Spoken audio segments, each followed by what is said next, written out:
Shalom saudaraku dalam Tuhan. Saudara Juma dengan 4 orang temannya debat dengan seorang hamba Tuhan yang sangat cerdas. Mungkin mereka berpikir mereka berlima mampu mengalahkan hamba Tuhan ini.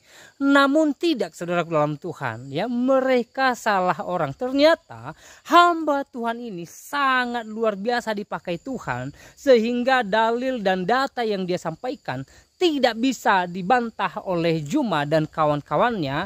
Bahkan mereka tidak bisa menyaingi seorang hamba Tuhan ini dalam menyampaikan argumentasinya. Saudaraku dalam Tuhan, akhirnya mereka tidak berkutik. Bahkan Juma sendiri tidak berkutik, saudaraku dalam Tuhan. Nah, mari kita melihat video yang terlebih dahulu. Dan pastikan tekan tombol like, tekan tombol subscribe, dan share video ini supaya menjadi berkat bagi banyak orang. Oh iya, terima kasih Bang Bamtri, Mas Dedi dan Uni Rifa, dan Bapak yang saya hormati, Bapak Pendeta Joshua Tewu. Di sini ada sedikit kejanggalan, Pak, selama saya membaca Bible. Dulu saya setelah sholat baca Quran, Pak. Sekarang setelah sholat saya baca Bible, Pak. Bagus dong. Iya, setelah saya baca-baca, sejauh apa yang saya pahami, Pak, Yesus itu sebuah nama bagi manusianya, begitu. Makanya ketika ada perbedaan untuk membuktikan mana roh jahat dan mana roh kudus, itu harus meyakini bahwa Yesus datang sebagai manusia. Berarti nama Yesus itu nama yang disematkan oleh manusianya. Pertanyaannya, Pak, kenapa yang dituhankan ketika sudah kembali kepada Bapa itu kok tetap nama manusianya? Padahal kita tahu manusianya mati 3 hari, manusianya lemah, butuh kekuatan malaikat dan lain sebagainya. Bahkan di banyak episodenya itu yang makan ikan goreng lah dan lain sebagainya. Kenapa yang dituhankan justru nama yang disematkan manusia itu tidak kembali kepada dulu, bahwa orang-orang Yahudi dan murid-murid awal Yesus menyembah yang namanya Yehova? Seperti itu, Pak, pertanyaan saya. Baik.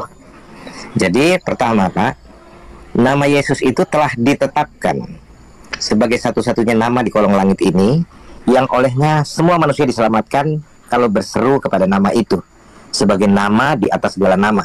Nama yang diyakini dapat menyelamatkan. Artinya bukan nama itu saja, di balik nama itu ada karya indah, agung dan mulia dalam penebusan manusia berdosa.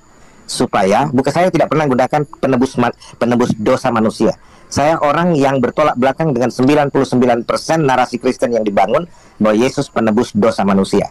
Saya mengatakan Yesus penebus manusia dosa. Bukan dosanya yang ditebus, tapi manusianya yang ditebus. Itu misi dibalik karya agung di Golgota.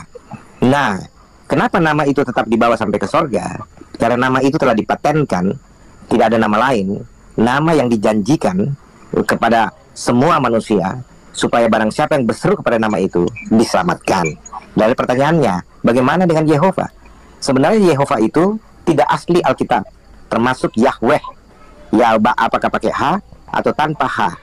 Yang ada di perjanjian lama, kalau orang-orang teolog mau jujur, itu yang ada hanya 4 huruf mati yang dikenal dengan istilah tetragrammaton, YHWH, tanpa pemanjangannya. Itu jadi semacam inisial dari sang pencipta.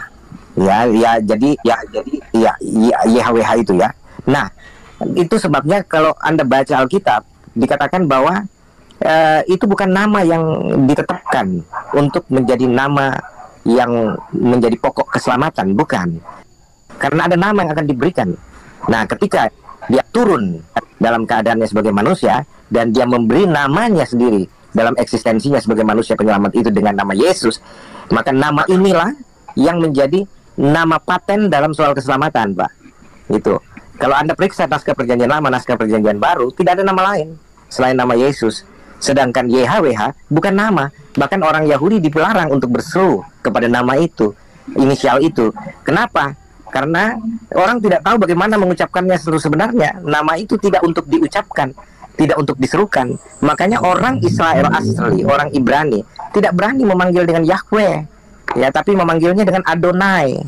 Adonai Elohenu, Adonai Echad. Seperti itu, bukan Yahweh. Belakangan itu muncul istilah itu untuk memudahkan penyebutan YHWH dalam berteologi. Tapi itu kemudian tidak disadari menjadi kerancuan bagi banyak orang. Nah, jadi seperti itu, Pak Ustadz. Kan gini Pak ya, ketika Bapak menjawab bahwa nama Yesus adalah nama yang telah dijanjikan sebagai penebus manusianya, sehingga nama itu menjadi abadi sampai dituhankan, padahal di konsep awal Yohanes 1 nomor 1 itu justru yang menjadi otoritas yang utama itu bukan logosnya Pak yang akan diberi nama Yesus, tapi Allahnya. Jadi kalau kita melihat konsep awal, pasal 1 apa yang Anda maksud? Coba dibacakan. Kan pada mulanya adalah firman. Firman bersama-sama Allah. Firman itu adalah Allah. Nah, yang menjadi otoritas di sini adalah Allah. Allah memiliki firman. Sehingga dalam Yohanes 1 nomor 14 dikatakan firman itu turun menjadi daging atau kita katakan manusia. Jadi yang menjadi otoritas dalam penyembahan itu adalah Allah. Kalau kita melihat dalam 13 prinsip keimanan orang Yahudi dari dulu sampai zaman murid-murid Yesus, ada istilah dalam Slosa Asal Ikarim ya. Slosa Asal Ikarim itu adalah 13 prinsip iman Yahudi. Yang nomor 3 di sana dikatakan bahwa yang namanya Tuhan tidak boleh berjasmani dan tidak boleh berkonsep jasmani. Yesus jelas-jelas berkonsep jasmani dan Yesus jelas-jelas adalah jasmani. Yang awalnya firman lalu menjadi jasmani. Nah, kalau kita melihat konsep bahwa yang awal mula menjadi prioritas itu adalah Allah, kenapa ketika firman ini sudah turun dan kembali kepada Allah itu kok malah firmannya yang dituhankan? Bukan Allahnya yang memiliki firman itu. Karena kalau di Islam Pak ya, kita sebagai orang Islam haram dan kafir hukumnya ketika menyembah firman. Kenapa seperti itu? Karena ketika kita sebagai orang Islam menyembah firman, itu tidak mewakili penyembahan yang lain. Allah itu memiliki beberapa sifat yang maha berfirman, yang maha kekal, yang maha dahulu, tidak ada awalnya dan maha-maha yang lain. Tapi kalau kita menyembah Allahnya, sama dengan kita menyembah seluruh sifat kesempurnaan yang melekat kepada dirinya. Nah, dengan logika tersebut, maka seharusnya umat Kristen itu menyembah, ini pemikiran saya Pak ya, sebagai orang Islam. Nanti bisa dibantah. Seharusnya adalah Allah yang memiliki firman tersebut. Bukan malah firman yang keluar, meskipun ada konsep trinitas nantinya. Meskipun firman ini sudah keluar, lalu kembali lagi kepada Bapa yang di sorga, atau Allah dengan A huruf besar, kata LAI, itu Allahnya, karena Allahnya pemilik firman, dan dialah yang mengutus firman. Dan kalau kita lihat di Ibrani 3, Pak, orang yang mengutus dengan yang diutus, itu jauh lebih tinggi derajatnya yang mengutus. Orang yang membuat rumah, sampai begini di Ibrani 3 itu, Pak, orang yang membuat rumah, lebih baik daripada rumah yang dibuatnya, sampai dilogikakan seperti itu. Yesus sebagai apostolos, utusan dari Allah yang dia berupa firman, dia kembali lagi kepada Allah. Nah, ini akan rancu ketika yang disembah justru firmannya. Karena yang namanya Tuhan itu memiliki beberapa sifat kesempurnaan yang semuanya milik Allah itu. Oke. Gitu kira-kira Pak, lanjut. Ini yang saya bilang, kesalahpahaman global, termasuk kesalahpahaman Anda dalam menguraikan siapa Yesus. Karena begini Ustadz yang terhormat, bahwa itu yang Anda sebutkan, firman yang jadi daging, firman yang keluar dari, itu frame dari kaum Trinitarian dengan konsep Tritunggalnya yang tidak Alkitabiah. Karena kami yang percaya bahwa Tuhan itu Esa, Elohim itu Esa, dalam bahasa Arabnya Allah itu Esa, itu tidak seperti konsep teologis yang Anda uraikan berdasarkan frame teologi Trinitarian. Bukan Pak, tidak seperti itu. Menerangkan hal ini harus dibahas secara keseluruhan rencana penyelamatan manusia, dan eksistensi dari sang penyelamat yang tidak lain dan tidak bukan adalah sang kehidupan itu, sumber keberadaan, sang pencipta seluruh sekalian alam, gitu. Nah, dalam pemahaman Alkitabiahnya Pak Ustadz, firman yang jadi manusia itu berbicara skema yang tidak terputuskan dari janji sejak manusia pertama Adam dan Hawa jatuh dalam dosa. Allah telah menjanjikan juru selamat yang akan datang, gitu loh. Yang Yesaya nubuatkan yang tidak lain dan tidak bukan adalah dia sendiri yang akan datang dalam rupa manusia, manusia terurap yang disebut dengan Mesias di perjanjian lama, dan di perjanjian baru adalah Kristus, istilah Kristus. Dua istilah berbeda dengan satu figur, satu misi yang sama, ya, artinya penyelamat. Nah, kalau kita mau berbicara tentang bahwa firman itu jadi manusia, itu berbicara tentang Allah telah menjanjikan juru selamat untuk menyelamatkan setiap manusia keturunan Adam yang telah jatuh dalam dosa dan berujung pada maut, karena upah dosa adalah maut, gitu loh. Nah, sehingga ketika firman itu jadi manusia, bukan berarti ada pribadi kedua turun atau kemudian ada sublimasi yang keluar dari sang Bapa lalu menjadi manusia terpisah dari sang Bapa dan sebagainya. Itu konsep teologi Tritunggal yang triteistik. Kalau saya mau katakan, kalau saudara-saudara saya orang Tritunggal tidak terima, saya katakan bahwa Tritunggal itu berbasis triteistik. Ya, mereka sebenarnya harus kembali kepada skenario yang dikatakan Tuhan telah menggenapi janjinya. Jadi firman yang telah menjadi manusia itu artinya apa? Janji tentang penyelamatan lewat seorang juru selamat, yaitu dia yang diurapi, yaitu dia sendiri yang datang dalam keadaannya sebagai manusia, itu telah tergenapi di dalam diri sang Mesias yang diberi nama Yesus. Jadi tidak ada bicara ada pribadi lain yang kemudian dituhankan, tidak. Dia dari sononya memang Tuhan. Dia Tuhan yang menyatakan dirinya dalam rupa manusia. Gitu Pak Ustadz. Oke, lanjut Bang Suma. Oke, saya mau sapa dulu. Assalamualaikum warahmatullahi wabarakatuh, Bang Suma. Waalaikumsalam warahmatullahi wabarakatuh. Ya, saya mau beli obat dulu. Ya. Oke. Semangat malam Pak Pendeta Joshua Tewu. Selamat malam Pak Cuma. Akhirnya kita jumpa di sini Pak. Iya, mestinya di Makassar. Mestinya Makassar kita makan coto sama-sama. Itu nih saya bilang. Iya, mungkin karena saya datang sekali kita nanya faktor sih begitu. Oke, apa kota Bos? Iya. Tambah ini Pak Pendeta ya, inilah bagusnya kalau orang yang berilmu yang kemudian tampil di permukaan memberikan pencerahan kepada anak bangsa gitu ya, supaya kita semua itu bisa berdialog dengan baik, mendudukkan perkara kebenaran dua agama ini. Amin. Untuk menghindarkan adanya hujat-menghujat antar anak bangsa kan gitu. Yes, oke. Ya. Jadi begini Pak Pendeta terkait dengan Islam Kristen kan gitu ya. Kalau di Islam yang kami pahami, kami mengenal sosok Nabi yang bernama Nabi Isa alaihissalam, yang mungkin Pak Pendeta tidak imani, melainkan mengimani Yesus. Di dalam Al-Quran gini Pak Pendeta diterangkan bahwasanya wa inna la ilmu lis-sa'ah wala tamtarunna biha wattabi'un hadza siratal mustaqim. Al-Quran kemudian mensuplai pengetahuan kepada kami umat Islam bahwa sesungguhnya manusia bernama Isa itu benar-benar menjadi pertanda tentang hari kiamat. Karena itu janganlah ragu-ragu tentang kiamat itu dan ikutilah aku. Inilah jalan yang lurus. Nah, yang kami pahami secara garis besar, Nabi Isa alaihissalam datang kepada Bani Israel, kemudian Nabi Isa alaihissalam itu ditolak, lalu kemudian ingin dibunuh, lalu Allah menyelamatkan beliau, diangkat ke langit. Nah, kondisi ini kemudian, ini pandangan saya sebagai seorang muslim, kondisi ini kemudian dimanfaatkan oleh ahli kitab orang Farisi untuk menjajakan sebuah konsep kepada Romawi dan Yunani, di mana konsep itu Nabi yang tadi melakukan mujizat ini kemudian diajarkan sebagai dewa yang datang dalam rupa manusia. Nah, yang ingin saya sampaikan di depan Pak Pendeta ini, tolong disikapi, diluruskan ketika pemahaman saya ini keliru. Baik Pak. Saya ingin mengatakan bahwa antara Yesus, Isa itu tidak ada hubungannya dengan Kristen sama sekali dalam hal pengajaran. Kenapa saya mengatakan demikian? Sebab di dalam kitab yang Pak Pendeta pegang, Matius 24 nomor 27 misalnya, sebab sama seperti kilat memancar dari sebelah timur dan melontarkan cahayanya sampai ke barat, demikian pula kelak kedatangan anak manusia. Yang saya pahami, anak manusia di sini adalah Yesus yang datang untuk yang kedua kalinya. Artinya bahwa ketika matahari itu terbit, cahaya itu bersinar atau kilat itu kemudian memancarkan cahaya dari timur ke barat, maka seluruh makhluk yang hidup, dalam hal ini manusia, akan melihat dan mengetahui dan tersadarkan itu bahwa oh, utusan Tuhan sang Mesias Yesus yang kami sebut Isa alaihissalam sudah datang untuk yang kedua kalinya, sehingga dunia ini kemudian menjadi terkesima dengan kejadian itu.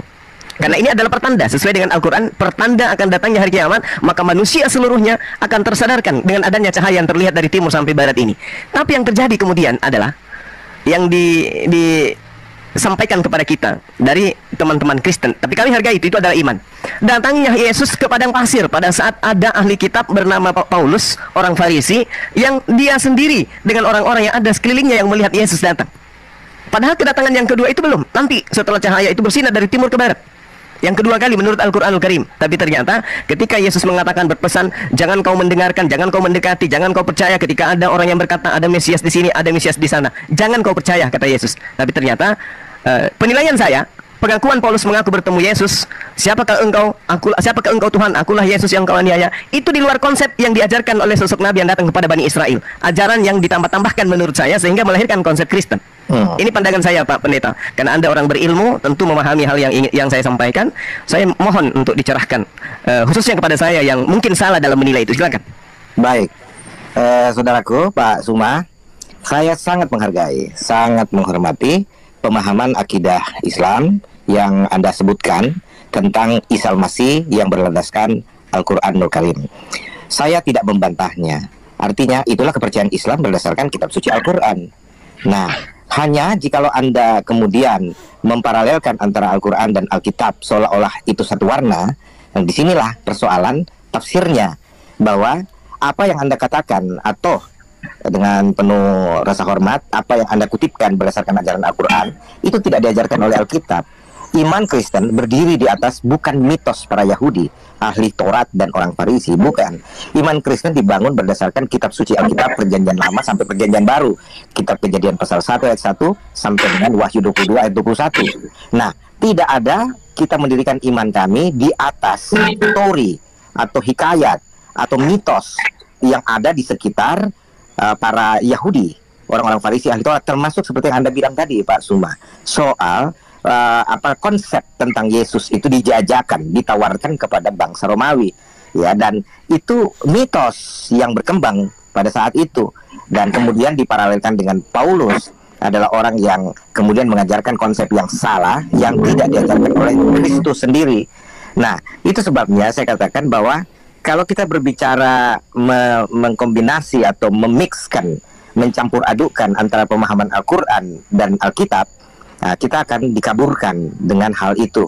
Dominasi Islam dalam soal pemahaman Isa Al-Masih yang menganggap bahwa Isa Al-Masih itu adalah Yesus dan memaksa Alkitab atau orang Kristen harus mengaminkan apa yang diajarkan Al-Quran, disinilah letaknya kekeliruan itu, saudaraku.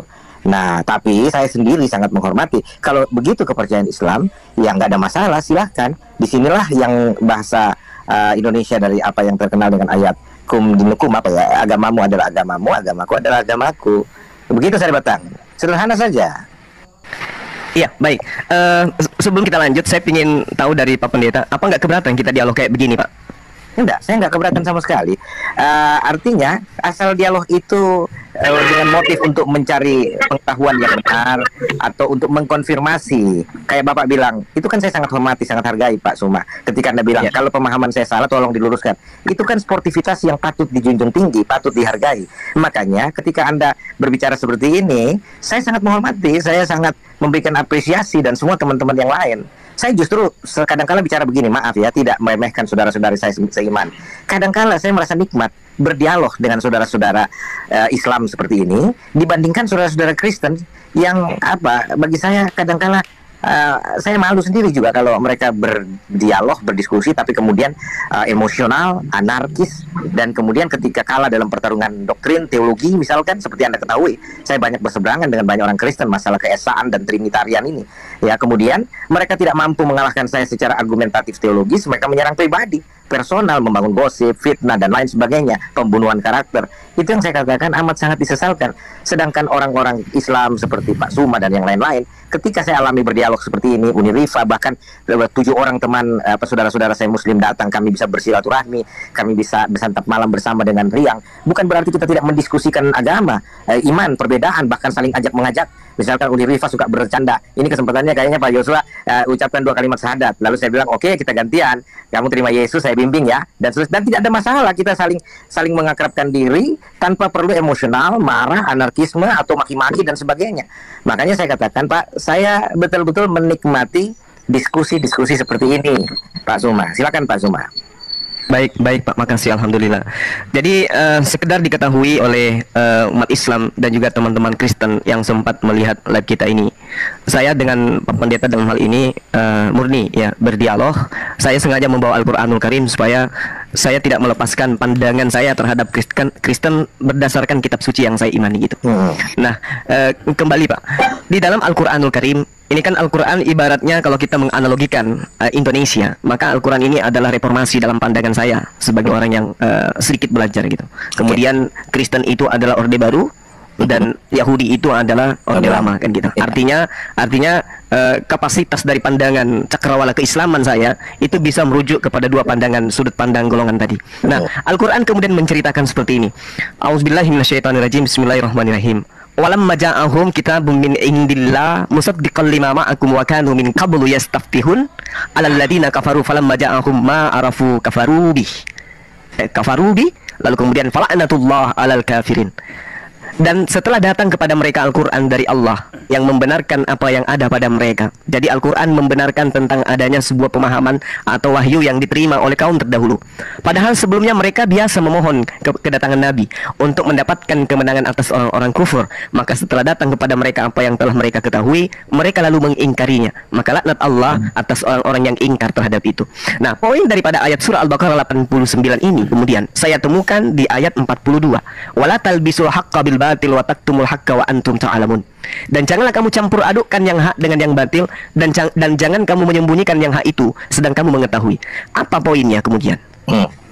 Ayat ini menerangkan tentang kondisi umat terdahulu yang kemudian mencampur adukkan yang hak dan yang batil. Sehingga narasi yang saya bangun di awal tadi, ketika kemudian saya mengatakan tentang Matius 24 nomor 27, bagaimana kondisinya ketika Nabi Isa alaihissalam itu datang untuk yang kedua kalinya. Ternyata beliau datang, yang lain di manusia di belahan dunia manapun itu kemudian menyadari kedatangannya. Jadi tidak ada yang kemudian terlena dengan itu.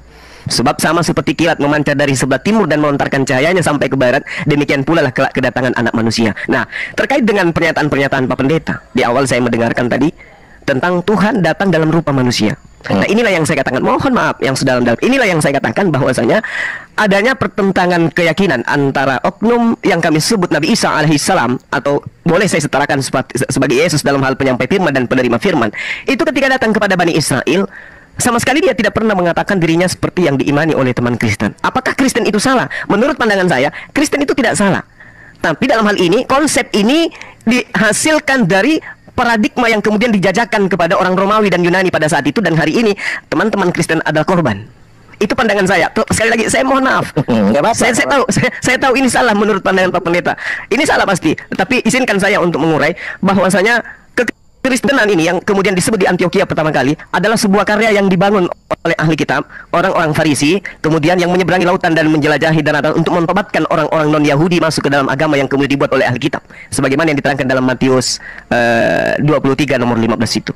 Karena Yesus acap kali begini, Pak. Saya belajar gitu loh. Belajar bertahun saya mencari di mana titik celah membebaskan teman-teman Kristen dari apa yang kemudian Yesus sangkakan kepada ahli kitab. Saya mencari di mana saya bisa meloloskan ini dalam perspektif pandangan saya sendiri, bukan golongan ataupun kelompok. Saya melihat bahwa Yesus itu acap kali di dalam kitabnya teman Kristen meminta pengikutnya untuk waspada, waspada, waspada, waspada, waspada. Dan kisi-kisi kewaspadaan itu merujuk kepada orang ahli kitab. Sedangkan Kristen dihasilkan dari akar yang berakar dari ahli kitab. Lalu kemudian saya selalu mencoba untuk menyambung-nyambungkan antara konsep yang Yesus ajarkan kepada ahli kitab dengan ajaran Kristen hari ini. Tapi sama sekali saya tidak menemukan adanya korelasi itu, Pak. Yang ada pertentangan. Contoh nih, ketika Yesus mengatakan lebih mudah langit dan bumi itu lenyap daripada setitik dari hukum Taurat itu dibatalkan. Kristen kemudian dengan kasihnya, dengan agamanya yang baik, itu lahir dari sebuah pemahaman bahwasanya dengan matinya Yesus di atas tiang salib, maka dia telah membatalkan hukum Taurat bersama dengan segala ketetapan yang ada di dalamnya. Akal saya nggak bisa terima itu, Pak. Ketika Yesus mengatakan tidak setitik pun dihilangkan sebelum bumi dan langit ini lenyap, kemudian muncul agama yang mengatakan semuanya itu lenyap hanya dengan propaganda tentara-tentara Romawi. Ya, silakan. Saya nggak lupa poin-poinnya, Pak Suma. Jadi begini, Ustaz. Jadi narasi yang Anda bangun berdasarkan perspektif Islami yang Anda yakini, itu sebenarnya kalau katakan tadi, itu hak Anda untuk membangunnya, membangun narasi seperti itu. Tapi di dalam kultur Kristen pun bahkan sejak awal tidak seperti itu. Kekristenan tidak dibangun atas propaganda atau hasil kinerja menjajakan konsep yang keliru terhadap Romawi dan kemudian jadi Kristen. Tidak seperti itu. Karena kekristenan itu dibangun berdasarkan nubuatan bahwa ada umat baru yang akan dibangun oleh Sang Mesias. Dalam kitab Yeremia itu dikatakan. Jadi kekristenan itu lahir dari penggenapan nubuatan itu juga, pengikut Kristus. Dan kami tidak pernah mengklaim kekristenan itu sebagai agama. Hanya dia mengadaptasi di setiap negara yang punya aturan hukum yang berbeda. Bagi saya pribadi, kekristenan adalah soal relationship, hubungan pribadi antara Sang Pencipta dengan umat manusia yang telah jatuh ke dalam dosa lewat Kristus Yesus dengan karya penebusannya yang diajarkan oleh Alkitab, bukan hasil propaganda para ahli Taurat dan orang-orang Farisi, Pak Zuma. Dan ini tidak sama sekali sesuatu yang Anda campur adukan antara kutipan-kutipan ayat yang saya aminkan. Kalau kutipan ayatnya saya aminkan, tapi ketika Anda bangun narasi dari kutipan itu yang salah, Pak Zuma. Tidak seperti itu. Termasuk misalkan ya, bahwa kitab Taurat, hukum Taurat itu dibatalkan di Kolose 2:15 yang Anda maksud itu oleh kematian Kristus, dan itu tidak masuk di akal Anda. Karena saya bisa pahami, karena Anda tidak memahami dalam konteks holistik keseluruhan karya penebusan, bahkan mulai dari janji penebusan itu sampai penggenapannya. Nah, kenapa hukum Taurat dibatalkan? Hukum Taurat itu dikatakan sebagai pengawal sampai yang benar itu datang, sampai iman itu datang, gitu loh. Nah, sekarang misalkan begini, Pak Suma, saya mau gambarkan, analogikan itu begini. Kalau yang mengawal ini digunakan sebelum dia tiba pada tujuannya, itu terus dibatalkan, itu salah. Tapi kalau misalkan yang mengawal ini sudah sampai kepada tujuannya, dia telah menyelesaikan tugasnya dan tidak perlu lagi melanjutkan kawalan itu karena dia sudah sampai, gitu loh. Nah, Taurat mengawal sampai kepada iman, sampai kepada Yesus datang. Nah, Yesuslah penyempurna seluruh tuntutan hukum Taurat, Pak Zuma. Nah, itu sebabnya ketika Yesus menggenapi semua itu, hukum Taurat tidak dibutuhkan lagi. Ya, itu hanya bayangan, hakikatnya adalah Kristus, Pak Zuma. Gitu. Nah, kalau kita mau bicara ini secara detail, kita memang butuh waktu beradaptasi. Jadi bagi saya, Pak Zuma, itu hukum Taurat itu seperti brosur untuk sebuah apartemen yang akan dibangun misalkan, ya. Brosurnya dikasih tahu ini sekian, begini. Makanya seluruh hukum Taurat itu dengan tradisi simbolik, ibadah simbolik Israel itu kayak brosur bahwa Mesias yang akan digambarkan itu harus dijaga janji itu dengan ibadah-ibadah simbolik. Nah, ketika brosur tentang apartemen itu diedarkan, apartemen itu belum ada. Ketika apartemen itu sudah selesai dan menyerahkan kunci, brosurnya nggak dibutuhkan lagi, nggak perlu dilanjutin lagi, Pak Zuma. Gitu loh, kita tinggal masuk dan menikmati apartemen itu. Kira-kira seperti itu analoginya, Pak. Oke, baik. Sekali lagi saya minta maaf yang sedalam-dalamnya ya, Pak Pendeta. Ini pandangan saya sebagai seorang Muslim ya, Pak ya. No problem. Bukan, ya, alhamdulillah, masya Allah. Jadi gini, sangat menarik dengan paparan dari Bapak gitu ya. Tapi beda pendapat itu adalah hal yang wajar kurasa. Nah, pandangan kami sebagai seorang Muslim ya, sekali lagi sebagai seorang Muslim, lalu kemudian keterbukaan agama Kristen itu untuk dipelajari, lalu kemudian amanat agung untuk memberitakan Injil kepada siapapun, lalu kemudian instruksi dari Al-Quran kepada saya untuk belajar gitu, membawa saya pada kondisi di mana saya belajar tentang Bible. Meski dalam pembelajaran itu kemudian ternyata menurut sudut pandang teman-teman Kristen, saya salah, saya keliru, saya kemudian tidak sesuai dengan Alkitabiah menurut pemahaman. Itu wajar itu, karena saya bukan seorang Kristen. Tapi izinkan saya berpendapat di dalam hasil penemuan pelajaran saya ini, proses belajar mengajar saya yang saya alami. Nah, ketika kemudian dalam pandangan Islam ada yang dikatakan persaksian, kesaksian iman, kesaksian tentang Tuhan, kesaksian diri sebagai hamba Tuhan, kesaksian diri sebagai utusan Tuhan. Itu juga saya temukan di dalam kitabnya Pak Pendeta, Yohanes 17 nomor 3. Nah, ini masih ada uraian rangkaiannya dengan uraian kita tadi. Inilah hidup yang kekal itu, yaitu bahwa mereka mengenal Engkau satu-satunya Allah yang benar, dan mengenal Yesus Kristus yang Engkau utus. Ini adalah cerminan Taurat, kesempurnaan Taurat. Ada yang mengutus, ada yang diutus. Nah, lalu kemudian kalau saya mendefinisikan ini, memaknai ini dengan narasi keislaman saya, di situ sangat jelas dikatakan tidak ada Tuhan selain daripada Allah, Yesus utusan Allah. Kalau kemudian saya mempersesikan syahadatannya, la ilaha illallah Isa Rasulullah. Pandangan saya sebagai manusia biasa nih yang memiliki akal, ketika saya bertanya pada diri saya, apakah makna dari ayat ini di situ adalah 3 menjadi 1, atau 1 menjadi 3, atau 1 kemudian tetap 1, tetapi pada prinsipnya dia menjadi 3. Nah, inilah yang kemudian yang masih berputar-putar di kepala saya. Sedangkan dalam poin ini, hidup kekal itu mendudukkan pribadi Yesus dalam cakupannya dia sebagai manusia, sebagai utusan. Poinnya adalah dia mengakui orang-orang Yahudi ketika ingin hidup kekal, dia kudu wajib hukumnya mendudukkan perkara ini dengan serius, bahwa Yesus itu hanya sekedar utusan Tuhan. Nah, saya dibingungkan dengan adanya kitab Yesaya 63 nomor 9 yang mengatakan bukan utusan, bukan duta. Sedangkan Yesus mengatakan dirinya adalah utusan. Lahir kemudian Kristen saudara saya yang mengatakan bahwa Yesus yang utusan itu adalah Sang Tuhan itu sendiri. Nah, disinilah saya menemukan sebuah dilema pada diri saya yang kemudian justru akan semakin menguatkan iman saya dan saya semakin cinta kepada Yesus. Gitu loh, gitu loh Pak Pendeta. Iya, menarik. Silakan Pak Zuma. Ya, kalau pembahasan seperti ini kan memang sebenarnya memicu keinginan tahu kita lebih dalam satu dengan yang lain untuk belajar. Cuman yang saya mau katakan kepada Pak Zuma bahwa kalau Anda mengatakan bahwa itu membingungkan dan tidak pernah ada narasi yang mengatakan Yesus harus disembah, misalkan contohnya ya, dia hanyalah seorang utusan dalam kapasitas tertentu, termasuk pengakuan atau syahadat Anda bahwa Allah itu yang wajib disembah sedangkan Yesus adalah utusannya, itu nggak salah dalam konteks tertentu gitu. Tapi kalau kita mau bicara kembali kepada Grand Master atau semacam masterpiece dari rencana penyelamatan itu yang dijanjikan oleh Allah sendiri, yang mana dia sendiri yang akan datang, dan itu bukan ajaran ahli kitab, itu nubuatan yang sudah dilakukan. Dan perjanjian baru bukan Paulus yang mengajarkan itu pertama, tapi murid-murid Yesus ya, yang salah satunya Thomas yang menunjukkan dengan sikap verbalnya, dengan perbuatannya, sujud menyembah dan mengaku bahwa Yesus Tuhan, Yesus Allah, dan Yesus tidak pernah menolak penyembahan apapun terhadap dirinya walau dia masih dalam kapasitas manusia saat itu ya. Karena apa? Memang dia Tuhan, dia Allah yang tengah dalam keadaan sebagai manusia dalam misi penyelamatan yang tidak mungkin dilakukan kalau dia dalam keadaannya atau eksistensinya sebagai Allahu Akbar, Allah yang maha besar, Allah yang maha perkasa. Itu tidak mungkin, karena siapa yang dapat bertemu dengan Tuhan muka dengan muka kalau dia tidak dihanguskan? Dia lebih panas dari matahari berbanding berapa juta kali misalkan. Dia lebih dingin dari es, dia pencipta seluruh sekalian alam. Sehingga untuk penyelamatan manusia, dia perlu menjadi manusia. Dan itu konsep yang Alkitab sendiri bangun, dan dia sendiri yang mengatakan hal itu. Nah, kalau kita tanya, kenapa Allah bisa jadi manusia? Apa yang tidak bisa Allah lakukan, Bang Suma?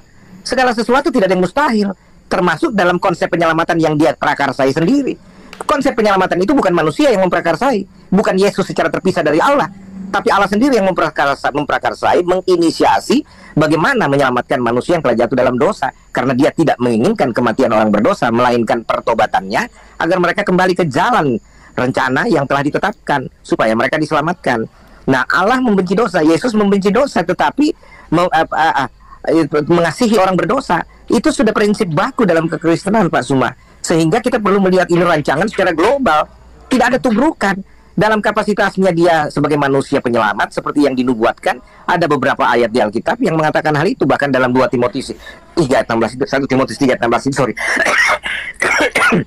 sorry itu mengatakan bahwa dia telah menyatakan dirinya dalam rupa manusia. Dan penyembahan coba Pak Suma kalau belajar Alkitab sungguh-sungguh, adakah Yesus pernah menolak penyembahan kepada dia? Tidak ada, Pak. Dia menerima penyembahan itu karena memang dia Tuhan, dia Allah. Seperti itu contohnya. Jadi banyak hal yang perlu kita melihat di dalam perspektif kekristenan yang Alkitabiah secara murni, tidak dimix dengan perspektif Islami, Pak Suma. Tapi dengan demikian juga saya tetap menghormati, dan inilah kekayaan tafsir di ruang pencari ilmu, para pencari ilmu seperti Pak Suma dan teman-teman. Sehingga orang-orang dengan motif yang benar untuk mengkonfirmasi apa yang mereka punyai lewat pertanyaan-pertanyaan yang lahir, itu harus diapresiasi, apapun model pertanyaannya, gitu. Dan saya sangat senang karena punya pengalaman akhirnya berbicara dengan Pak Suma yang orang gambarkan kasar, brutal, dan sangat anarkis sebagai pengejek Kristen. Tapi saya alami dengan Pak Suma nggak seperti itu. Orangnya santun, orangnya bijak. Kita cuma pernah clash informasi ketika di YouTube pernah mau direncanakan live, tapi kemudian setelah semua kesepakatan dengan Zulkifli kalau saya nggak salah, itu kemudian dibatalkan karena saya menginginkan Pak Suma live on cam, tapi Pak Suma katanya nggak mau. Persoalannya cuma di situ. Lalu kemudian saya tidak lagi beredar-edar. Tapi ketika memang saya dalam kapasitas tidak bisa on cam dan tidak bisa memaksakan diri juga yang lain on cam, ya tidak masalah. Saya berbicara begini pun saya lihat bahwa ternyata teman-teman juga berbicara secara santun, menunjukkan bahwa Anda itu orang-orang Islam yang berpendidikan, punya ilmu, punya marwah yang layak diapresiasi, dan saya senang akan hal ini, Pak Suma. Baik Pak. Mungkin Pak Pendeta masih ada waktu barangkali, atau ada kesibukan, atau masih bisa dialog sedikit, Pak? Pak, saya izin sebentar aja, saya akan balik. Mohon maaf karena mobil saya ternyata mengganggu ada parkiran di depan. Anak saya mau pulang, jadi mobilnya mesti keluar. Saya ambilkan dulu ini sebentar aja, Pak. saya jeda sebentar ya. Mohon maaf ya Pak Zuma dengan teman-teman. Saya Baik. saya akan kembali ya. Baik, terima kasih Pak Joshua. Halo Pak JT. Iya. Sedikit ya teman-teman. Pak, kami di Kalibata nih Pak. Ya, Kalibata Semuni ya. Oke. Sorry. Sorry. Oke, silakan. Pak, saya sedang tidak di Kalibata, Pak. Saya di rumah yang satu, bukan di apartemen. Oh. Iya. Oh, bukan di Kalibata. Iya, aduh. Pak. Nggak, kami cuma kumpul di sini karena ada jemput si kawan. Kalau kasih tahu saya pasti di situ itu. Oke, kan Bapak di sini mau ngajak sate. Oh, pasti kalau itu. Siap. Maaf, saya nggak ada perencanaan di tadinya karena saya ada di rumah yang satu. Maaf. Ya. Oke, sebentar ya, Pak. Sebentar. Oke, siap. Kita sebentar. Oke, baik. Silakan lanjut Bang Zuma. Ya, saya tertarik dengan yang disampaikan oleh saudara kita tadi ya, Pendeta Joshua Tewu. Beliau juga banyak memberikan pandangan-pandangan tentang apa yang saya narasikan tadi, dan ya itu dia, karena saya seorang Muslim, logika saya upayakan untuk nyampe kepada apa yang dijelaskan. Namun ya seperti itu, mungkin karena memang saya Muslim sampai narasi yang dibangun itu belum sampai kepada poin sebagaimana yang saya inginkan. Dalam arti kata bahwa saya pingin gitu loh, bahwa Yesus itu betul-betul adalah Tuhan yang kemudian memberikan sebuah janji kepada teman-teman Kristen, dan saya salah ketika saya mengatakan bahwasanya Kristen ini adalah sebuah agama yang dibentuk tanpa pengetahuan Yesus itu sendiri. Nah, mungkin nanti kalau misalnya Pak Pendeta yang kita hormati ini masih mau hadir, karena beliau saya yakin beliau nggak nyangka kalau akan berdialog dengan kita sampai sejauh ini. Bang Roma. Iya. Tapi ada isinya loh yang disampaikan oleh Pak Joshua Tewu tadi itu. Ya gimana? Satu yang saya tangkap tadi yang berisi ya, bahwa PL atau perjanjian lama itu, Torah itu adalah brosur. Ini yang paling saya ingat dari apa yang dia sampaikan tadi. Nah, kalau saya ditanya tentang itu, atau saya diminta untuk menanggapi hal itu, inilah beratnya, sehingga saya itu katakan saya makin cinta kepada Yesus. Kenapa? Ajarannya semakin kita telaah lebih jauh berdasarkan Bible, itu semakin bersentuhan dengan Al-Quran. Dan teman-teman Kristen ketika dia membangun sebuah narasi, melahirkan sebuah pemahaman yang saya pahami, bahwasanya semakin membuat jurang pemisah antara Kristen dengan Yesus itu sendiri. Contoh misalnya, ketika dikatakan Torah itu adalah brosur, kita melihat saya nih di dalam 1 Raja-Raja 2 nomor 3 misalnya, lakukanlah kewajibanmu dengan setia kepada Tuhan. Ini perintah. Hukumnya dalam Islam itu wajib. Segala sesuatu yang hukumnya wajib ketika ditinggalkan dosa. Perintahnya, lakukanlah kewajibanmu dengan setia terhadap Tuhan, dengan hidup menurut jalan yang ditunjukkannya, dengan tetap mengikuti segala ketetapan, perintah, peraturan, ketentuannya, seperti yang tertulis di dalam hukum Musa.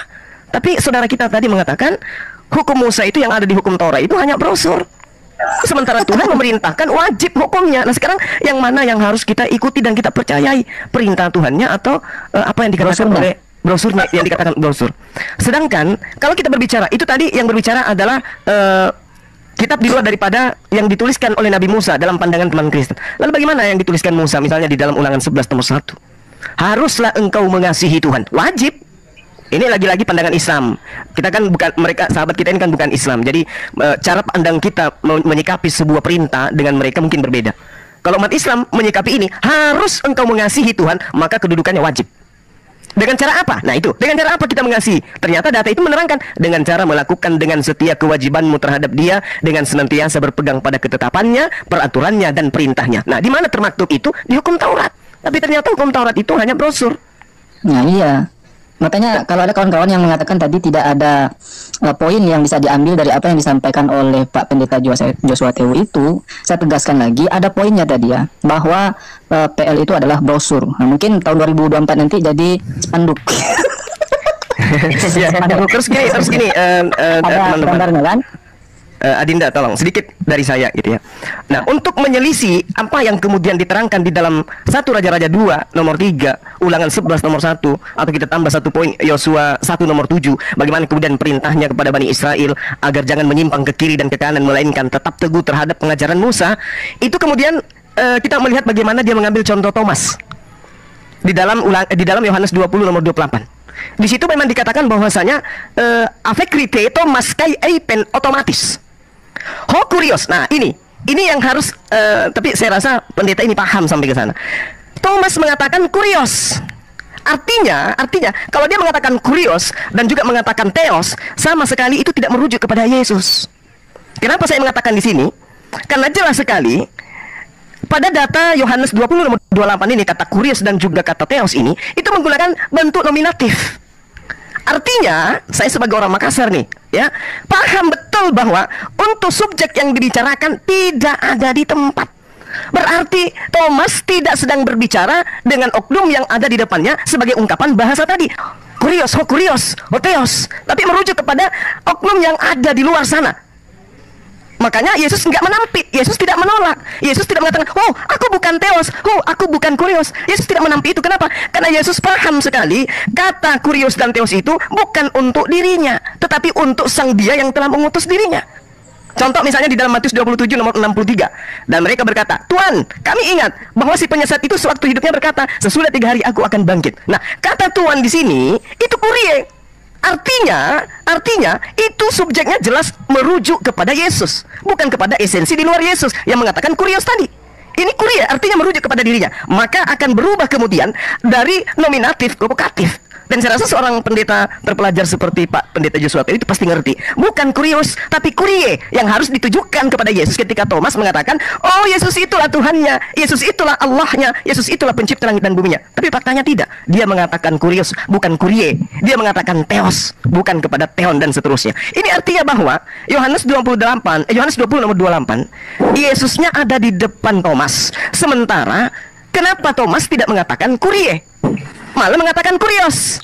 Artinya Thomas menisbahkan kata kurios itu merujuk kepada esensi yang ada di langit, bukan yang ada di depannya. Andai saja kata Tuhan dan kata Allah itu ditujukan kepada Yesus, maka jelas sekali Thomas akan mengatakan kurie, bukan kurios. Sorry, ini adalah saya udah masuk ya. Oke, thank you. Silakan Pak Pendeta. Pertama soal hukum Taurat, bahwa kalau Anda membuat semacam penghakiman bahwa saya salah dan tanda kutip bahasa saya sadis mengatakan hukum Taurat sebagai brosur, itu sah-sah saja persepsi Anda, tetapi itu sangat menyesatkan publik, Pak Suma, bahwa Anda tidak bisa memaksakan perspektif Islami untuk diterima dalam perspektif Kristen yang mengatakan bahwa hukum Taurat punya masa berlaku sampai pada Kristus datang. Setelah itu bukan lagi hukum Taurat pemberlakuannya, tapi hukum kasih.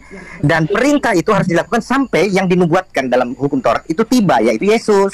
Dan sejak itu tidak lagi menggunakan prinsip perjanjian lama. Anda mengatakan bahwa Al-Quran adalah semacam buah reformasi. Artinya Al-Quran yang harus dirujuk. Nah sekarang kalau saya bicara bahwa perjanjian baru, ajaran Yesus itu merupakan ukuran, bukan lagi perjanjian lama, kok Anda tidak bisa terima? Itu pemaksaan seperti ini yang saya katakan menyesatkan publik, Pak Suma, dengan penuh hormat ya. Termasuk ketika Anda mengatakan soal narasi yang Anda bangun tentang penyembahan Thomas, dan Anda mau mengatakan bahwa konsep pemahaman kami salah. Alkitab yang dihasilkan dalam terjemahan bahasa Indonesia oleh para pakar di Lembaga Alkitab Indonesia itu bukan pakar ecek-ecek, Pak Suma, tapi itu orang-orang yang sudah teruji kepakarannya di seluruh dunia yang berkumpul dalam keahlian masing-masing, ahli sejarah, ahli arkeologi, ahli bahasa dan sebagainya. Bukan sempalan, Pak. Dan Anda tidak bisa mengukur bahwa apa yang dihasilkan dalam Alkitab perjanjian Alkitab dalam bahasa Indonesia, teks bahasa Indonesia itu salah dan harus kembali ke bahasa aslinya. Anda tidak punya hak itu, Anda tidak punya dasar kepakaran seperti itu, Pak Suma. Sehingga Anda tidak berhak mengukur apalagi menghakimi pemahaman Alkitabiah yang lahir dari teks Alkitab yang sudah diadaptasi di dalam konteks bahasa Indonesia sebagai bahasa untuk menuntun orang Indonesia mengenal Yesus Kristus sebagai Tuhan dan Juru Selamat mereka, agar orang-orang Indonesia termasuk Anda bisa percaya Yesus sebagai Tuhan. Ketika Anda bertobat dan percaya Yesus, Anda diselamatkan. Itu maksudnya, Pak Suma.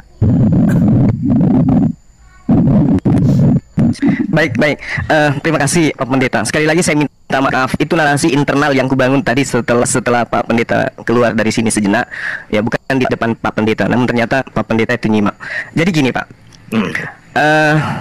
Kenapa saya mengatakan itu? Bukan dilandaskan kepada Al-Quran. Kalau landasannya kepada Al-Quran itu tadi, wala talbisul haqqa bil batil wa taktumul haqqa wa antum ta'lamun. Lagi-lagi reformasi berbicara tentang orde lama dan orde baru. Nah, tetapi yang saya jadikan acuan adalah pernyataan Yesus yang konon diimani oleh sahabat-sahabat Kristen saya. Lukas 16 misalnya, di nomor 17-nya. Lebih mudah langit dan bumi lenyap daripada satu titik dari hukum Taurat itu batal. Kalau kita menarasikan secara bahasa jangan dipotong, Pak Suma. Itu belum selesai ayat itu. Sampai semuanya digenapi. Itu kalau yang ini sudah digenapi, Pak. Mohon maaf, Pak. Yesus. Itu yang tertulis di dalam Matius 5. yang saya baca ini Lukas 16 nomor 17. Itu berbeda datanya, Pak. Kalau di Matius 16 nomor 17 itu hanya sampai kepada kata eimi, atau kata yang kemudian disebut de, atau disebut dengan kata dalam bahasa Yunani itu fipto. Fipto itu batal. Sebutkan dalam bahasa Indonesia. Bapak baca bahasa Indonesia supaya semua orang juga dengar. Iya, lebih mudah langit dan bumi lenyap daripada setitik dari hukum Taurat itu batal. Berakhir pada kata pipto dalam bahasa Yunani. Jadi tidak ada kelanjutannya di ayat 17 nomor Lukas 16 itu, Pak. Yang Anda maksud itu adalah Matius 5 gitu. Satu-satu Pak, supaya saya dijelaskan langsung. Lukas 16. Oke. Nomor 17. Ayat 17, oke. Baik. Saya lihat dulu, oke. Lebih mudah langit dan bumi lenyap daripada satu titik dari hukum Taurat batal.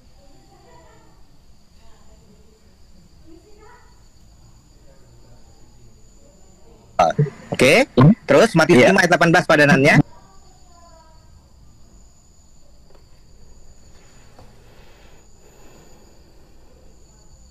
Bukan, yang kurangnya itu dalam hukum pemahaman Alkitabiah. Nah, Anda mengambil ayat yang satu, tapi tidak tidak mau mengangkat kelengkapan dari referensi ayat itu. Nah, semuanya sudah digenapi, Pak Zuma, gitu, di dalam diri Yesus. Jadi apa yang perlu lagi? Tidak, hukum Taurat sudah sempurna di dalam Yesus, sudah digenapi. Nah, perintah itu sudah dipenuhkan, Pak. Bang Zuma, langsung tanyain datanya aja, Bang. Pak Joshua. Datanya itu, Bang. Enggak, sampean tadi mengatakan kalau ada dua ayat berbeda, satu lengkap dan satu itu kurang, harus pakai yang lengkap. Itu datanya pakai apa gitu? Apakah ada ilmunya? 18 itu, Pak. Matius 5 ayat 18 itu, mulai dari ayat 17 itu kan tadi Bang Suma merujuk ke situ. Nah, tapi tidak dibaca selengkapnya. Ayat yang bersamaan dengan itu harus diambil yang lengkapnya. Dikatakan ini ayat 17 mengatakan, coba ya. Saya tanya ilmunya, Pak, bukan ayatnya. Kalau ayatnya kita mungkin lebih hafal gitu. Saya tanya ilmu untuk membandingkan ketika ada dua ayat, satunya lengkap, satunya kurang, harus dipilih yang lengkap. Itu validasi dari siapa gitu? Validasi dari hukum orang-orang Kristen memahami firman Tuhan. Gitu loh, Pak. Nah, Anda mau cari datanya apa? Data itu kalau bicara ada ayatnya apa enggak? Itu ini ayat gitu loh. Lanjut dulu, Bang Zuma. Setelah ini ambil ayat yang hanya sebagiannya, padahal ada ayat lain yang menerangkan itu. Ya, pada namanya itu tidak lengkap, Pak. Itu tidak fair namanya. Lanjut dulu, Bang Zuma. Setelah ini saya minta waktu. Kok bisa nggak lengkap gitu? Aneh juga gitu. Kok ada kanonisasi? Bukan begitu kok, Julius. Bukan tidak lengkap. Kenapa nggak disingkirkan saja? Kan ada kesempatan saat kanonisasi untuk menyaring mana yang masuk. Oh, tidak begitu cara berpikirnya. Karena apa? Injil Matius ditulis oleh orang berbeda, Injil Lukas ditulis orang berbeda dengan persepsi perspektif yang berbeda, tetapi muatannya, kontennya sama. Itu melengkapi, itu namanya menyempurnakan. Yang tapi saat kanonisasi kan lain. Setuju. Tapi waktu kanonisasi kan ada kesempatan, Pak, untuk menyaring, Pak. Kanonisasi itu kan tujuannya adalah menyaring mana yang masuk dan tidak masuk. Kalau dirasa itu tidak menyaring dengan kanonisasi. Pengkanonisasi jadi gini, bukan berbicara tentang apa persyaratan mutlak membuang hukum, membuang teologi dan sebagainya. Enggak. Ya, jadi gini teman-teman Muslim, sedikit Pak Pendeta. Jadi kita mengambil pandangan kita terhadap apa yang ada di dalam Al-Quran. Allah kemudian menarasikan bagaimana Allah menciptakan manusia. Di ayat yang satu mengatakan dari tanah, di ayat satu mengatakan dari air. Kita anggaplah seperti itu fenomena yang terjadi pada malam hari ini. Jadi kita nggak boleh mengatakan kenapa nggak dihilangkan aja, karena itu nggak lengkap. Mungkin tadi narasinya oleh Pak Pendeta itu ketika saya membacakan Lukas 16 nomor 17, Pak Pendeta dia memikirkan Matius 5 nomor 18 sehingga ada sesuatu yang kemudian dikatakan tidak lengkap gitu. Itu maksudnya. Ada komunikasi sedikit, Bang. Oke. Namun gini, Pak. Ketika Bapak mengatakan di dalam Matius 5 nomor 18 harus kemudian semuanya terjadi. Ya, terjadi di sini artinya genomai. Genomai ini artinya semuanya pas. Itu bukan berarti yang dimaksud adalah ketika Yesus itu mati di salib, Pak. Tapi harus kembali kepada anak kalimat dan induk kalimatnya. Apa itu? Bumi, langit. Sama dengan lenyap. Ketika bumi dan langit itu lenyap, barulah kemudian hukum Taurat itu bisa dihilangkan. Apa korelasinya? Coba kita lihat yang saya bacakan tadi Lukas 16 ayat 17. Begitu, Pak Suma, Anda begitu. Itu Anda salah paham terhadap ayat itu. Oke, saya salah paham. Karena begini, silakan. Pak Suma, saya terangkan ya, bahwa yang dimaksud itu adalah konten dari nubuatan itu. Isi Taurat itu menuntut penebusan manusia. Langit dan bumi itu instrumen untuk mengikuti seluruh rencana Tuhan bagi penebusan manusia berdosa lewat Kristus Yesus. Jadi bukan penggal-penggalan, kalimat-kalimat lalu kemudian hubungkan dengan alam dan sebagainya. Bukan begitu. Semua berbicara tentang satu konsentrasi rencana Tuhan bagi penyelamatan manusia, di mana semua instrumen dunia ini harus mengikuti itu. Itu loh. Dan itu sudah digenapi oleh Yesus secara sempurna. Oke, baik. Sedikit lagi dari saya, Pak Pendeta. Saya sangat menghargai ya. Saya nambahi, Bang, ya soal ini, Pak.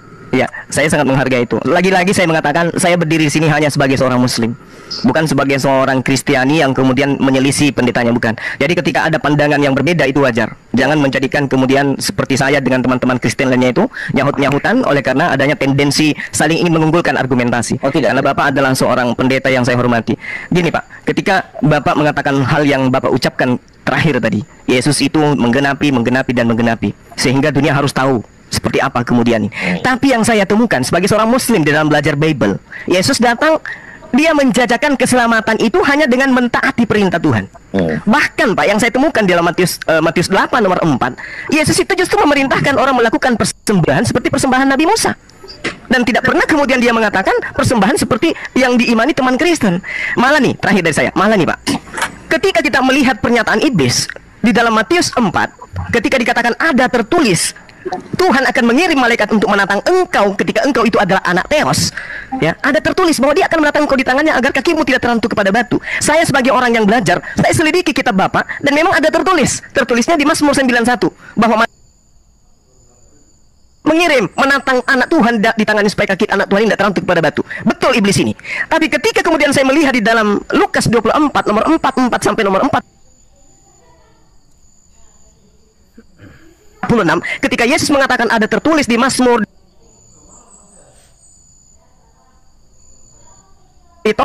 tertulis di Mazmur di Torah, tertulis di Mazmur di Torah,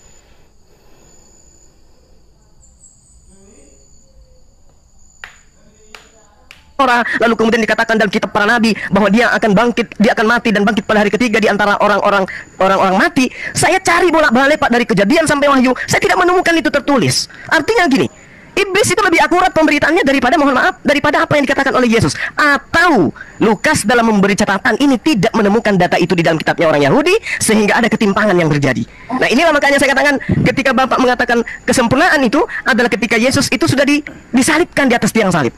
Saya tidak menemukan poin-poin ini, kecuali dari iman Kristen yang harus saya hormati, yang saya harus junjung tinggi bahwa itu adalah konsep keyakinan, nggak boleh diganggu-gugat. Tapi dialog itu harus tetap dibangun. Saya kira begitu Pak Pendeta dari saya. Lukas 24 nomor 44 sampai nomor 26 itu mungkin besok hari atau lusa atau tahun depan Pak Pendeta masih mau berdialog dengan saya, sekiranya data itu sudah bisa disajikan, agar kiranya saya menggugurkan konsep yang saya imani, yang saya pahami tentang agama saudara-saudara saya. Demikian Pak, silakan. Baik. Tenang Pak Pendeta ya. Sebentar. Saya di sini sepakat dengan apa yang disampaikan oleh Pak Pendeta tadi, bahwa Alkitab itu dibuat oleh para pakar. Betul, di Kristen itu banyak pakar. Misalnya Yusuf Manubulu itu pakar. Bukan dibuat dalam pengertian apa ya? Itu diterjemahkan oleh berbagai pakar masing-masing, bukan dibuat. Beda lagi persepsi. Oke, baik. Maka karena terlalu banyak pakar di dalam Kristen, makanya kitab-kitab Anda itu Pak banyak kontradiksi. Salah, ya, salah. Ada kontradiksi yang sederhana, yang biasa, ada pula yang serius. Berpremis berpikir. Nah, contoh misalnya seperti ini ya. Tidak Maaf bisa Pendeta. dilanjutkan karena sudah salah cara berpikir Anda. Bukan para pakar yang buat Alkitab, itu yang buat Alkitab Tuhan, bukan pakar. Nah, ini saya narasinya berdasarkan narasi Anda tadi. Loh, kok jadi Tuhan yang buat Pak? Tapi kan sudah jelaskan kenapa Anda bertahan dengan apa yang Anda salah pahami.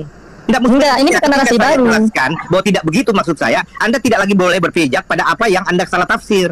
Itu tidak. Oke, terserahlah siapa. Enggak pakar ya. Berarti ditarik ya narasi pakar tadi itu ya. Tidak, saya tidak tarik. Penterjemahannya. Itu kita bicara bahwa Alkitab. Oke, baik, kita ke terjemahannya Pak. Diterjemahkan oleh berbagai pakar dari berbagai disiplin ilmunya yang berpadu menghasilkan terjemahan yang dapat saya kunci jawabannya Pak. Kunci jawabannya. Ya, kita ke terjemahannya Pak ya. Saya katakan tadi dalam kitab Anda itu ada kontradiksi yang biasa sederhana sampai ke yang serius. Yang seriusnya ada Pak.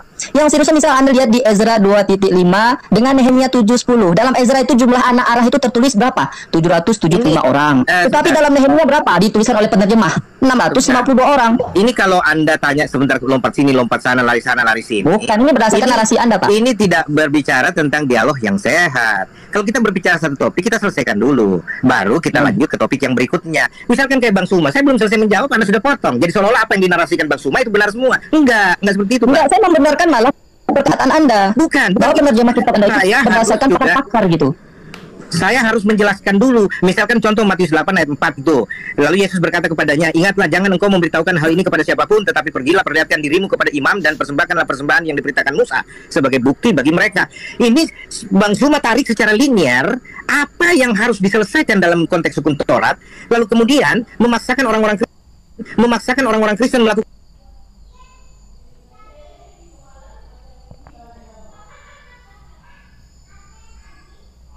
memaksakan orang-orang Kristen melakukan itu.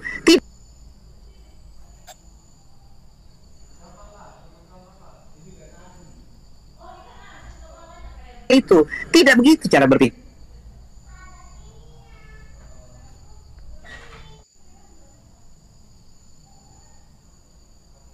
tapi cuma menerangkan pikirnya, tapi cuma menerangkan.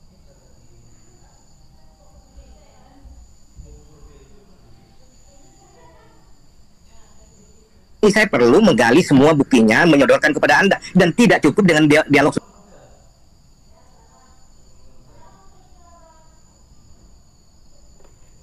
seperti ini, Pak.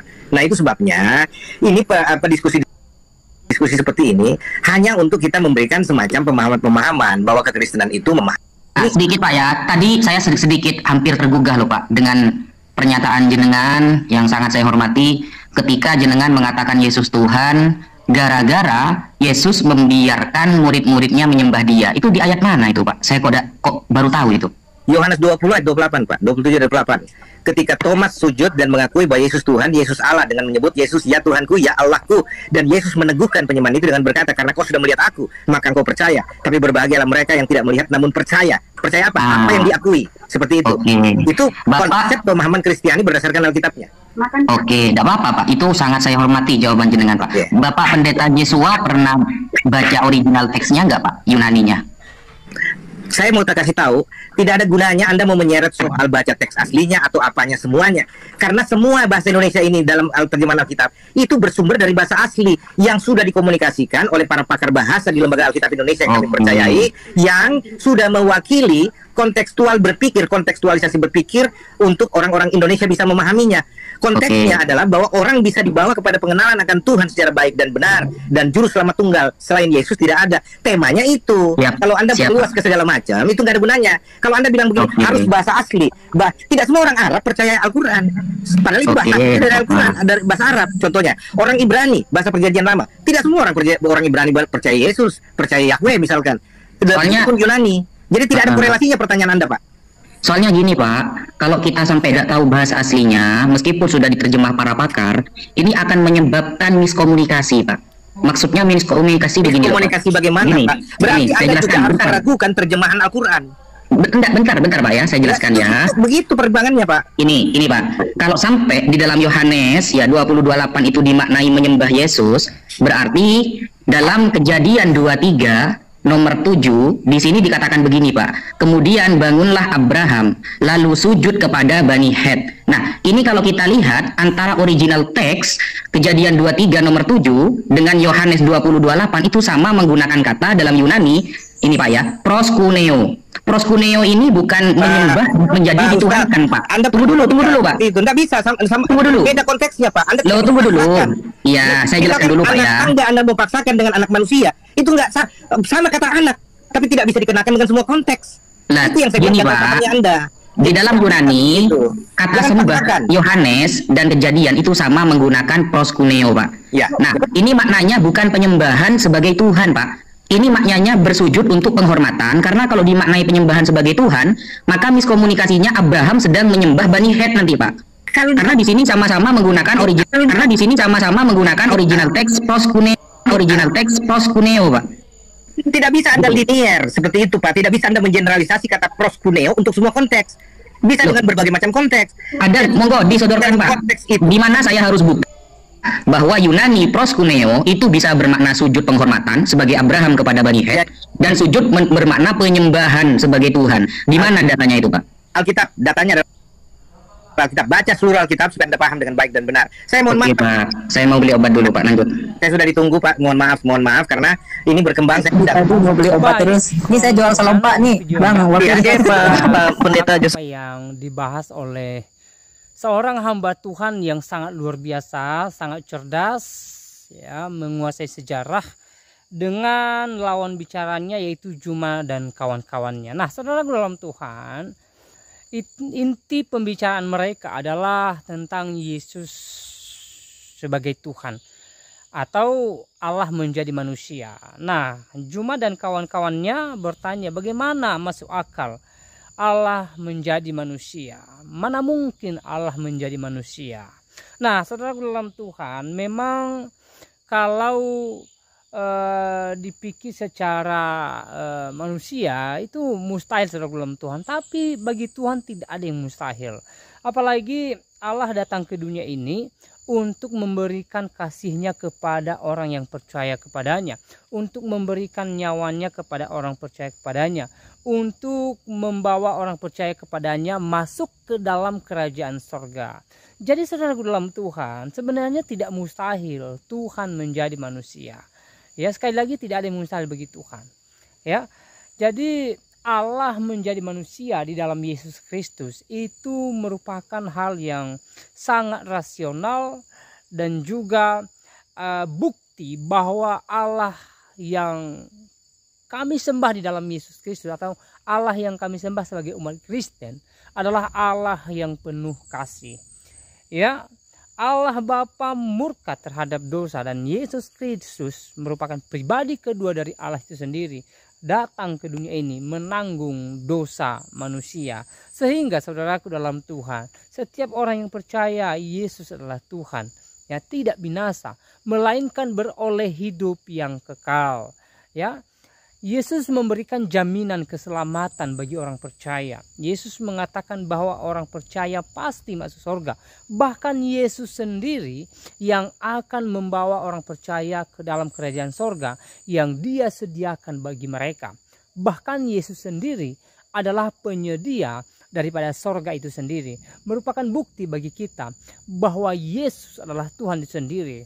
Ya, Yesus mengatakan bahwa aku pergi kepada Bapa untuk menyediakan tempat bagimu, dan di mana aku berada kamu pun berada. Artinya bahwa ada jaminan keselamatan, ada jaminan iman kepada orang Kristen, kepada kami sebagai anak-anak Tuhan Yesus, bahwa kelak ketika kami meninggalkan dunia ini, kami sudah dipastikan masuk ke dalam kerajaan sorga. Nah, saudara dalam Tuhan, sekali lagi bukan hal yang tidak masuk akal Yesus menjadi atau Allah menjadi manusia. Itu sangat rasional dan juga sekali lagi bukti betapa besarnya kasih Tuhan kepada orang percaya. Sebagaimana Alkitab mencatat, karena begitu besar kasih Allah akan dunia ini, sehingga Ia mengaruniakan anaknya yang tunggal, sehingga setiap orang yang percaya kepadanya tidak binasa, melainkan beroleh hidup yang kekal.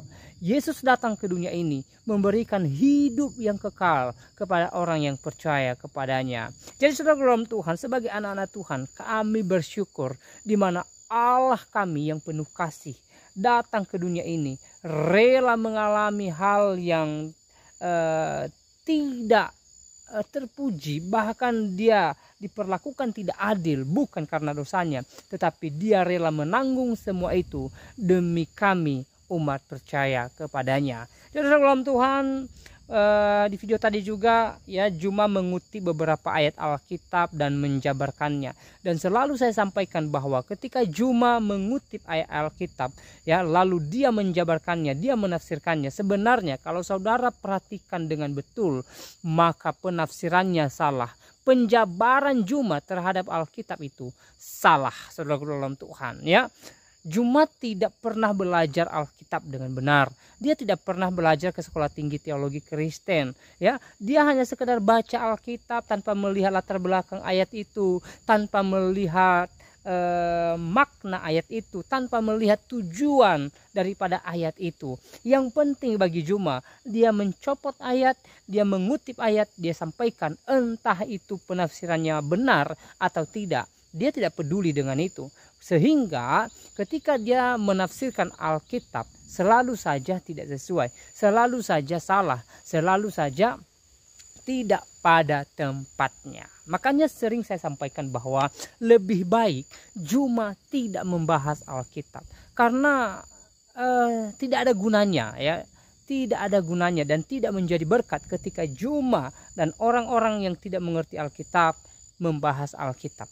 Mereka lebih baik fokus dengan agamanya, lebih baik mereka fokus dengan imannya, fokus dengan apa yang mereka imani. Kalau mereka mau bicara Ya, lebih baik mereka membicarakan agama mereka, mereka membicarakan iman mereka, mereka membicarakan apa yang mereka yakini di dalam agama mereka. Saya rasa itu lebih baik dan lebih memberkati pendengar-pendengar mereka, daripada kemudian mereka atau misalnya Juma berkoar-koar membahas Alkitab tetapi tidak sesuai, penafsirannya selalu salah, penafsirannya sembarangan, akhirnya ya menyesatkan orang yang mendengarkan. Nah, sekali lagi buat Juma, berhentilah membahas Alkitab kami. Fokuslah dengan agamamu, fokuslah dengan imanmu, fokuslah dengan apa yang kamu yakini, dan bicarakan agamamu. Jangan sampai kamu tidak paham agamamu, tetapi kamu sok tahu tentang agama kekristenan, ya. Nah, saudaraku dalam Tuhan, setelah saudara menonton dan mendengarkan apa yang menjadi topik mereka di video tadi, ya, silahkan tulis tanggapan saudara di kolom komentar. Tuliskan tanggapan yang baik, yang positif, terutama tanggapan yang memuji, memuliakan nama Tuhan di atas kerajaan sorga. Dan di kesempatan ini saya kembali ingatkan kita supaya kita tetap semangat menjalani hari-hari kita, apapun yang kita alami hari-hari ini, apapun yang sedang menghadang langkah kita, apapun yang menjadi problem dalam keluarga kita, dalam kehidupan kita. Saudaraku dalam Tuhan, jangan pernah meninggalkan Tuhan, jangan pernah lupa akan Tuhan, tetapi sebaliknya percayakanlah hidupmu kepada Tuhan, maka Tuhan akan berkarya dan memberikan kita yang terbaik di waktunya Tuhan. Tuhan pasti menjawab segala doa kita di waktunya Tuhan. Kalaupun hari ini doa kita belum kunjung terjawab misalnya, tapi yakinlah Tuhan membuka jalan keluar lain. Tuhan memberikan kita kemampuan, kekuatan untuk melewati hari-hari kita. Sehingga apa? Sehingga kita mampu bersuka cita bahkan di saat susah sekalipun, di saat keadaan terpuruk sekalipun. Saudaraku dalam Tuhan, Tuhan mampu membuat kita bersuka cita. Tuhan mampu memberikan kita kekuatan untuk melewati badai-badai persoalan kehidupan kita. Nah, saudaraku dalam Tuhan, ya, hal yang terpenting adalah kita berserah kepada Tuhan, kita mengandalkan Tuhan, kita percayakan kehidupan kita kepada Tuhan, kita percayakan jiwa raga kita kepada Tuhan, kita percaya bahwa Tuhan ada di pihak kita, Tuhan ada menolong kita, Tuhan ada menyertai kita sebagaimana janjinya bahwa Dia menyertai kita hingga selama-lamanya. Yang terpenting adalah carilah dahulu kerajaan Allah dan kebenarannya, maka semuanya itu akan ditambahkan kepadamu. Artinya bahwa dalam kehidupan kita, kita harus mengutamakan Tuhan, kita harus menomorsatukan Tuhan, ya.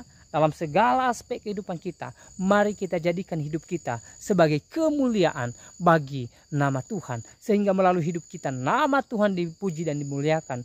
Dan apa yang kita gumuli, apa yang kita alami saat ini, serahkan sama Tuhan. Tuhan akan bertindak, Tuhan akan menolong, Tuhan akan dan pasti memberkati setiap kehidupan kita.